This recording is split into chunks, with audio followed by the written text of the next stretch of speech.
Around 70 AD, Mark's Gospel was written for that evangelist community, the city unknown.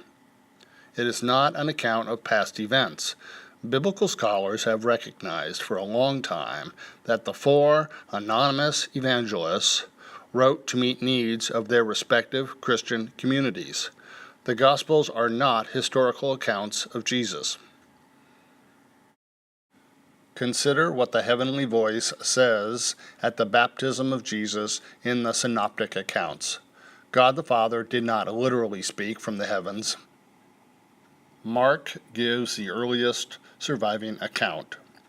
You are my beloved Son. With you I have been pleased. Matthew and Luke based their accounts on what Mark had written. What was Mark's source? We cannot be sure if Mark based his gospel on an earlier and now lost gospel, but ultimately Mark's source was the Old Testament. Mark often conflates two or more Old Testament texts to depict what happened during the time of Jesus. Mark, or the school of writers we call Mark, didn't know much of what happened 40 years earlier. Words used by the heavenly voice in Mark's Gospel are from the Old Testament.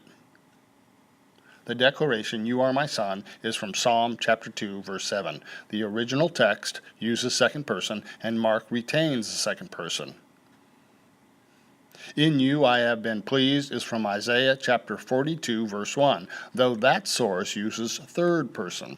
Mark sticks to second person for consistency. Second person, you, means that God speaks to Mark's Jesus, nobody else listening, which keeps with Mark's theme of a secret messianic mission. It means that Jesus learns at his baptism that Jesus is special. Luke follows Mark by also using second person, which means Luke shows Jesus learning something new. God announces to Jesus that Jesus is God's Son. This makes sense in Mark's Gospel, but makes no sense in Luke's, since Luke earlier had passages indicating that Jesus is clearly God's chosen one. Matthew chapter 3, verse 17 makes a change to third person.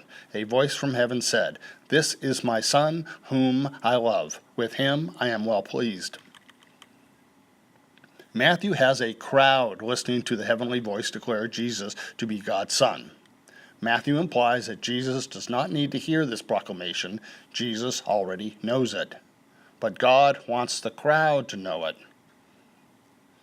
The Gospels are presented as historical accounts in churches, since that is how listeners in pews view the Gospels.